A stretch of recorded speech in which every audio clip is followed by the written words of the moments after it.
अस्सलामुअलैकुम बच्चों। ये आखिरी लेक्चर है इस चैप्टर का। स्टेम सेल्स बड़ा इंपॉर्टेंट लेक्चर है और मेडिकल साइंस में आजकल बड़े इसका यूज़ हो रहा है मुख्तलिफ जो डिजीज़ हैं उनके ट्रीटमेंट के लिए। तो स्टेम सेल्स के बारे में हम पढ़ेंगे। स्टेम सेल इसका मैं थोड़ा सा आपको इंट्रोडक्शन बताऊं कि स्टेम सेल हमने सेल की स्पेशलाइजेशन पढ़ी कि सेल मखसूस होते हैं कि किस तरह एक सेल है वो एक ऑक्सीजन ले जाने के लिए मखसूस हो गया तो उसे रेड ब्लड सेल बोलेंगे। नर्व सेल क्या करता है, पैगामात को अरसाल करता है नर्व इम्पल्स की सूरत में। ठीक है। वाइट ब्लड सेल क्या करते हैं, बीमारियों के खिलाफ लड़ते हैं। तो इस तरह हर एक सेल क्या है, एक मखसूस है। मसल सेल है वो हरकत में किरदार अदा करते हैं, वो सेल है मखसूस। जो स्टेम सेल होता है बच्चे ये गैर मखसूस होता है, यानी कि अभी ये वो सेल है, अभी ये उस स्टेज पे है, उस इनिशियल स्टेज पे है, उस शुरुआती मरहले में है जहाँ पे अभी ये किसी भी सेल की सूरत में मखसूस नहीं हुआ, अभी ये डिफ्रेंशिएट नहीं हुआ, अभी ये स्पेशलाइज नहीं हुआ। ये किसी भी सेल की टाइप में स्पेशलाइज हो सकता है इससे रेड ब्लड सेल बना लिया जाए, हो सकता है इससे नर्व सेल बना लिया जाए, हो सकता है इससे मसल सेल बना लिया जाए। तो स्टेम सेल क्या हैं? अनडिफरेंशिएटेड या नॉन स्पेशलाइज्ड सेल हैं, गैर मखसूस सेल हैं। ये मखसूस सेल नहीं है जो हमने पढ़े थे मखसूस सेल। ठीक है। तो ये स्टेम सेल है। तो जो सबसे पहले जो गैर मखसूस सेल बनता है ना, इंसानों की अगर हम बात करें, जानवरों की, तो बच्चे वो जाइगोट बनता है। ठीक है ना। जब एग और स्पर्म मिलते हैं, मेल स्पर्म और फीमेल एग जब इनका मिलाप होता है रिप्रोडक्शन के दौरान, तो जो बनता है जाइगोट, ठीक है ना, उसकी अगर हम मिसाल लें तो वो जाइगोट होता है बच्चे, वो एक गैर मखसूस सेल होता है। सबसे पहला जो सेल बनता है एम्ब्रियोनिक स्टेम सेल उसे हम बोलते हैं, यानी कि एम्ब्रियो जो बनता है, ठीक है, उसे हम क्या बोलते हैं? Embryonic stem cell. ठीक है। ये इनकी आमतौर पर दो इकसाम है ना, कि एक एम्ब्रियोनिक है, एक या क्या है, मिच्योर है। जो एम्ब्रियोनिक स्टेम सेल है, अगर हम उसकी मिसाल लें तो वो हर एक सेल लाइन में तकसीम हो सकता है। मिसाल के तौर पर इससे गैमेट्स भी बन सकते हैं, blood red blood cell, white blood cell, चर्बी के सेल बन सकते हैं, एपिथेलियल मसल के सेल बन सकते हैं, नर्व सेल बन सकते हैं। यानी कि इससे हर सेल जो है वो बन सकते हैं। जाइगोट की अगर हम इस सेल को तस्लीम करें कि ये जाइगोट है या एम्ब्रियो है, एम्ब्रियोनिक स्टेम सेल है, तो ये क्या है? ये ऐसा स्टेम सेल है, ऐसा एक शुरुआती मरहले में मौजूद सेल है इनिशियल फेज में, कि जो हर एक सेल लाइन में डिफ्रेंशिएट हो सकता है। ठीक है। तो ये क्या है, देखें, अब ये जो सेल हैं, गैमेट है, ब्लड सेल हैं, फैट सेल हैं, एपिथेलियल सेल हैं, ये मखसूस हैं, स्पेशलाइज हैं। यानी कि इसने ऑक्सीजन लेकर जानी है, इसने फैट को स्टोर करना है, इसने रिप्रोडक्शन में किरदार अदा करना है, मसल सेल ने हरकत करवानी है, नर्व सेल ने पैगामात को इरसाल करना है। तो ये जो सारी चीजें हैं ये मखसूस सेल हैं। लेकिन ये सेल क्या है बच्चे? ये अनस्पेशलाइज सेल है, इसलिए हमने इसको क्या बोलना है? स्टेम सेल बोलना है। ये गैर मखसूस सेल है, अभी तक ये स्पेशलाइज नहीं हुआ। ये बाद में है कि इससे नर्व सेल बने, मसल सेल बने, एपिथेलियल बने, जो भी बने। ठीक है। तो ये है एम्ब्रियोनिक, यानी कि एम्ब्रियो के दौरान सबसे पहले इंसान की जो नमू है या जानवर की, उसके दौरान जो बनता है सबसे पहला सेल होता है एम्ब्रियो का सेल, वो है वो स्टेम सेल है। ठीक है। उसके अलावा और भी स्टेम सेल हो सकते हैं। अब ये बोन मैरो के जो सेल हैं ये भी स्टेम सेल हैं, मेच्योर सेल हैं, मेच्योर स्टेम सेल हैं। ये रेड बोन मैरो होता है, इसमें सेल होते हैं। ठीक है। ये स्टेम सेल होते हैं, लेकिन ये हर एक सेल लाइन में नहीं तब्दील होते। ठीक है।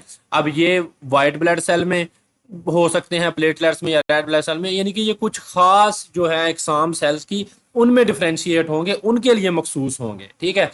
लेकिन जो एम्ब्रियो का मैंने आपको दिखाया है बच्चे, स्टेम सेल, ये हर एक, देखें, अगर जब जो भी एक इंसान जब पैदा होता है तो उसमें हर एक आर्गन होता है, हर चीज सेल की बनी होती है, तो उसमें जो सारे सेल मौजूद होते हैं वो सारे जाइगोट से ही तो बनते हैं। ठीक है ना। तो जो जाइगोट है, एम्ब्रियो है, वो क्या है? ऐसा स्टेम सेल है जो कि हर एक सेल लाइन में कन्वर्ट हो सकता है। तो ये है स्टेम सेल। इनका बड़ा किरदार है कि ये मुख्तलिफ जो बीमारियां हैं उनके इलाज के लिए भी आजकल साइंस में इस्तेमाल किए जाते हैं, मेडिकल साइंस में।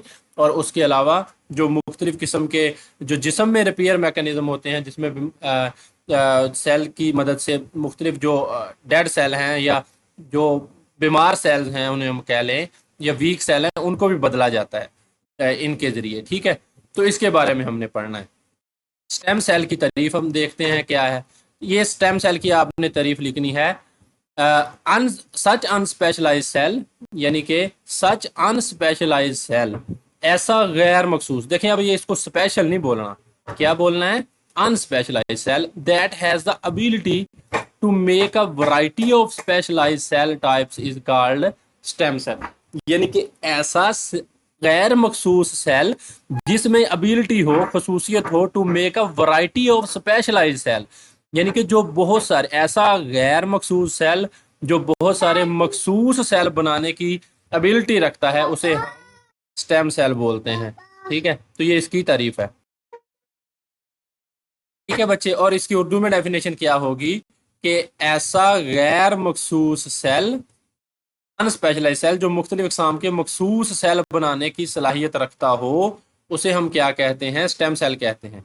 तो अब इसका थोड़ा सा इंट्रोडक्शन भी पढ़ लेते हैं ताकि आपको मजीद चीज वाज़ेह हो जाए। इन सेक्सुअली रिप्रोड्यूसिंग एनिमल्स, यानी कि ऐसे ऑर्गेनिजम्स जो सेक्सुअल रिप्रोडक्शन से पैदा होते हैं, all different types of cells arise from a single cell zygote, यानी कि जिनसी तौलीद यानी कि सेक्सुअल रिप्रोडक्शन के करने वाले जानदारों में जो तमाम मुख्तलिफ इकसाम के सेल्स हैं वो एक ही सेल से पैदा होते हैं, जाइगोट से। ठीक है, तो जाइगोट क्या है, एक गैर मखसूस सेल है। ये यहाँ पे मैंने आपको दिखाया, अगर हम इसको जाइगोट बोलेंगे तो ये क्या है, एक गैर मखसूस सेल है, और ये तमाम सेल हैं वो इसी सेल से पैदा होते हैं, तो इसे हम क्या कहते हैं, ये गैर मखसूस सेल है।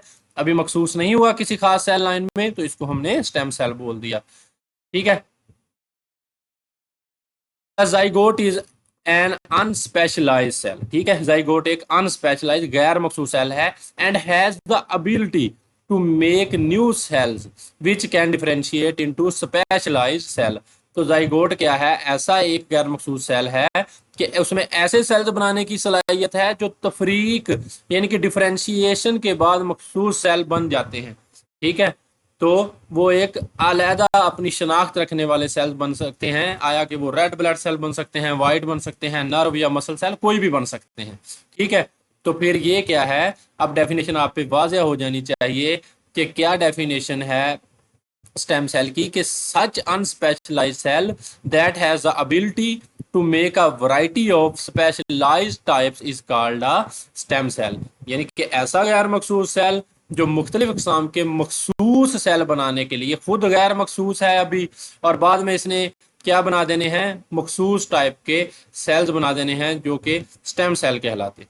ठीक है, अच्छा, ड्यूरिंग डेवलपमेंट के दौरान, when the earliest stem cell zygote divides its make different cell lines, यानी कि डेवलपमेंट के दौरान जब बच्चे की डेवलपमेंट होती है, ठीक है, बेबी डेवलपमेंट, तो ये जो जाइगोट होता है ये क्या करता है कि ये it makes different cell line, तो ये सेल्स की मुख्तलिफ लाइंस बनाता है कि ये नर्व सेल बनेंगे, ये मसल अभी तक इसमें कुछ नहीं है, अभी तक सिर्फ ये क्या है, एक बॉल की सूरत में मौजूद है, तो बाद में इसने ये सारे मखसूस सेल बना देने हैं, अभी तक ये गैर मखसूस है। The cells of each line differentiate into specific types like skin cells, muscle cells, nerve cells and blood cells etcetera, यानी कि बाद में ये सारी जो सेल लाइन हैं, ये एक मखसूस सेल लाइन में कोई ब्लड सेल बन गया, कोई फैट सेल बन गया, और कोई कुछ बन गया, और कोई कुछ। ठीक है, तो ये था कि जानदार की नमू के दौरान, डेवलपमेंट के दौरान सबसे पहला स्टेम सेल वो कौन सा है, जाइगोट है। तो ये एमसीक्यूज के तौर पर आपको मालूम होना चाहिए कि जो फर्स्ट सेल जो कि जानदार की डेवलपमेंट के दौरान बनता है वो कौन सा है, फर्स्ट स्टेम सेल कौन सा है, जाइगोट। ठीक है, तो उसके बाद ये मुख्तलिफ सेल लाइन में तब्दील हो जाता है और जिल्द के सेल या मसल सेल और ब्लड सेल वगैरह बनाता है, तो इसे हम बोलते हैं कि डिफरेंशिएशन, यानी कि एक अनडिफरेंशिएटेड गैर मखसूस सेल से ये सारे क्या हो गए, मखसूस सेल बन गए। तो ये अनडिफरेंशिएटेड था, ये गैर मखसूस था, और ये सारे क्या हैं बच्चे, मखसूस सेल हैं। तो ये इसे हम कहते हैं स्टेम सेल से मखसूस सेल का बनना। Stem cells also remain in different parts of the body through out the life. अब देखें बच्चे, एक तो स्टेम सेल हमने बोला कि ये एम्ब्रियो है, सबसे पहला स्टेम सेल क्या है, जाइगोट है। ठीक है, लेकिन कुछ स्टेम सेल्स हैं वो जिस्म के मुख्तलिफ हिस्सों में जिंदगी भर भी मौजूद रहते हैं, ठीक है ना। अब वो मैंने आपको यहाँ पे दिखाया, जैसे बोन मैरो दिखाए मैंने, रेड बोन मैरो के हड्डियों का गोदा है, उसमें जो स्टेम सेल मौजूद होते हैं वो सारी उम्र ही रहते हैं। हड्डियां मौजूद रहती हैं तो आपके स्टेम सेल भी मौजूद रहते हैं। These stem cells can divide and differentiate into specific cells as the body needs them. यानी कि अब बॉडी को रोजाना बच्चे सेल है मुख्तलिफ वो हैं, वो खराब होते हैं, डेड होते हैं, तो रोजाना सेल की जो टिश्यू खराब होते हैं मुख्तलिफ किस्म के, तो टिश्यू भी सेल के बने होते हैं, तो वो जो खराब होते हैं उनको सही करने के लिए सेल की जरूरत होती है। तो ये स्टेम सेल्स हैं, ये तकसीम हो सकते हैं। स्टेम सेल की डेफिनेशन ये होती है, खसूसियत ये होती है, डेफिनेशन मैंने आपको बता दी है कि ये खुद भी तकसीम हो सकते हैं और तकसीम होकर दूसरी किस्म के जो सेल्स हैं, दूसरी सेल लाइन हैं, उनमें भी तब्दील हो सकते हैं। तो ये सेल तकसीम हो सकते हैं और जिस्म को जरूरत के मुताबिक जो मखसूस सेल्स हैं चाहिए होंगे, उनमें ये क्या है, तफरीक पा सकते हैं, उनमें डिफ्रेंशिएट हो सकते हैं, ठीक है। स्टेम सेल करते क्या है, they can also regenerate damage tissue under the right condition. जो टिश्यू आपके डैमेज हो जाते हैं, ठीक है, वो क्या करते हैं, स्टेम सेल खराब शुदा टिश्यूज को दोबारा बना सकते हैं, ठीक है। तो ये स्टेम सेल का फंक्शन है कि क्या करते हैं। फॉर एग्जाम्पल इसकी मिसाल क्या है कि stem cell present in the skin, जो आपकी जिल्द में स्टेम सेल मौजूद होते हैं, हेल्प्स मदद करते हैं इन वोंड हीलिंग, जो जख्म है उनको हील करने के लिए, उनको भरने के लिए, ठीक है। तो जिल्द में जो मौजूद होते हैं स्टेम सेल, हमने एक किस्म के स्टेम सेल पढ़े हैं जो आपके जाइगोट में थे, डेवलपमेंट के दौरान, पैदाइश से पहले की बात हुई, ठीक है। वो हर किस्म की सेल लाइन में तब्दील हो सकते हैं, लेकिन कुछ स्टेम सेल हैं वो सारी जिंदगी मौजूद रहते हैं। उनमें हम मिसाल दे रहे हैं बोन मैरो की, जिल्द में मौजूद जो स्टेम सेल हैं वो क्या करते हैं, कोई जख्म लग गया है तो जख्म भरने में भी मदद देते हैं, ठीक है। उसके अलावा बच्चे और हिस्सों में भी स्टेम सेल होंगे। स्टेम सेल कहाँ है, stem cell present in liver, also help in to repair after damage. आपके जिगर को कोई नुकसान पहुंच गया है तो जिगर में मौजूद जो स्टेम सेल होंगे वो नुकसान के बाद जिगर की मरम्मत में मावन होते हैं। यानी कि स्टेम सेल से जो जिगर के हेपेटोसाइट हैं उनको बना लिया जाएगा, ठीक है ना। जिगर के सेल को हेपेटोसाइट कहते हैं, तो उनको बना लिया जाएगा, ठीक है। यानी कि ये स्टेम सेल हेपेटोसाइट में मखसूस हो जाएंगे। जो ये स्टेम सेल हैं ये गैर मखसूस हैं, अनडिफरेंशिएटेड हैं, और बाद में किस में डिफरेंशिएट हो जाएंगे, जिगर के सेल्स में, यानी कि हेपेटोसाइट्स में, जिन्हें हम जिगर के सेल बोलते हैं, ठीक है। उसके अलावा स्टेम सेल और कहाँ मौजूद होते हैं, stem cell present in the bone marrow, differentiate to make different types of blood cells and immune cells, ठीक है। यानी कि हड्डी के जो गोदे में मौजूद स्टेम सेल हैं, ये वाले हड्डी का गोदा जिसे रेड बोन मैरो हम कहते हैं, ये हड्डियों में जो होता है, तो ये क्या करते हैं स्टेम सेल, ये मुख्तलिफ किस्म के ब्लड सेल बनाते हैं और मदाफती यानी कि इम्यून सिस्टम के लिए तफरीक पाते हैं। अब देखें बच्चे आप, इस अगर हम रेड बोन मैरो की बात करें तो इससे जो स्टेम सेल हैं, इसके जो स्टेम सेल हैं वो वाइट ब्लड सेल में भी तकसीम हो सकते हैं। तो जो वाइट ब्लड सेल हैं, आपको पता है कि ये जिस्म के इम्यून सिस्टम का हिस्सा है, मुदाफती सिस्टम का हिस्सा है, यानी कि बीमारियों के खिलाफ लड़ने में मदद देते हैं। प्लेटलेट्स क्या करते हैं, कहीं भी हीलिंग वगैरह करवानी हो, ठीक है, खून वगैरह को जमने में मदद देते हैं। रेड ब्लड सेल क्या करते हैं कि ये क्या करते हैं कि ये खून में ऑक्सीजन की ट्रांसपोर्ट करते हैं। तो जो रेड बोन मैरो हैं वो कहाँ कहाँ डिफ्रेंशिएट हो सकते हैं, तो ये रेड ब्लड सेल में, प्लेटलेट्स में और वाइट ब्लड सेल में डिफ्रेंशिएट हो सकते हैं, उनमें मखसूस हो सकते हैं। यहाँ पे ये गैर मखसूस थे, बाद में ये वाइट ब्लड सेल भी बन सकते हैं अगर जरूरत पड़ी, अगर जरूरत पड़ी तो इनको प्लेटलेट्स भी बना लिया जाता है। तो रेड ब्लड सेल का मैंने आपको बताया था कि जब हमने इनका सेल की स्पेशलाइजेशन पढ़ी थी कि रेड ब्लड सेल में न्यूक्लियस नहीं होता, अगर न्यूक्लियस नहीं होता, माइटोकॉन्ड्रिया नहीं होते, तो फिर ये तकसीम कैसे होते हैं, तो इसको तकसीम यानी कि ये सेल बनते कैसे हैं, तो ये बच्चे रेड बोन मैरो में बनते हैं। ये आपको कंसेप्ट क्लियर होना चाहिए कि रेड ब्लड सेल में तकसीम होने की सलाहियत नहीं होती। जब एक रेड ब्लड सेल की जिंदगी खत्म हो जाती है, एवरेज पीरियड उसका 120 दिन है, ठीक है, तो उसके बाद ये खत्म है, इसकी कहानी खत्म है, ये अपना नया सेल नहीं बना सकता। ये जो नए रेड ब्लड सेल बनेंगे वो रेड बोन मैरो से बनेंगे, या और भी कोई प्रोसेस हैं वहां से भी बन सकते हैं, लेकिन मेन चीज यही है, ठीक है। तो ये क्या थे बच्चे, इसके स्टेम सेल की डिफरेंशिएशन थी कि जो कि हमने पढ़ा कि एक तो जाइगोट में होते हैं, पहले जो बनता है सबसे पहले वो बच्चे जाइगोट है इंसानी जिंदगी के दौरान, डेवलपमेंट के दौरान, पैदा होने से पहले, जो कि हर किस्म की सेल लाइन में तब्दील हो सकता है। उसके बाद हमने जो पढ़ा वो क्या है, जो मुख्तलिफ है, अगर आपकी स्किन में होंगे तो वो स्किन के सेल जो है, स्किन की जो बॉन्ड हीलिंग है, जख्म है, उसको भरने में मदद देंगे। अगर ये आपके लीवर में होंगे तो हेपेटोसाइट बना देंगे, जिगर के सेल बना देंगे। अगर यही स्टेम सेल आपके बोन मैरो में होंगे तो इनसे रेड ब्लड सेल बन जाएंगे, व्हाइट ब्लड सेल बन जाएंगे और प्लेटलेट्स बन जाएंगे। तो ये था स्टेम सेल के बारे में। In some parts of the body such as the gut and bone marrow, यानी कि जिस्म के कुछ हिस्सों में मिसाल दी गई है, जैसे गट है। गट मतलब कि एलिमेंट्री कैनाल को गट बोलते हैं। आपका फूड पाइप है और स्मट स्टमिक है, स्मॉल इंटेस्टाइन है, लार्ज इंटेस्टाइन है, वो सारे इसमें आते हैं। मैदा, छोटी आंत, बड़ी आंत। And bone marrow, adult stem cells regularly divide two produce new tissues for maintenance and repair, यानी कि ये रिपेयर का काम करते हैं। जो स्टेम सेल है वो क्या काम करते हैं, रिपेयर का। यानी कि जिस्म के कुछ हिस्सों में, जैसे आंत और हड्डी का गोदा जिसे हम बोन मैरो कहते हैं, हड्डी के गोदे को, बालक स्टेम सेल्स बाकायदगी से तकसीम होते हैं, ठीक है, ताकि देखभाल और मरम्मत के लिए नए टिश्यू पैदा किए जा सकें। तो जो नए टिश्यू बनाने हैं वो भी इसी से बनने हैं। अब देखें बच्चे, आजकल बोन मैरो ट्रांसप्लांट पे डॉक्टर्स काम कर रहे हैं, ठीक है ना।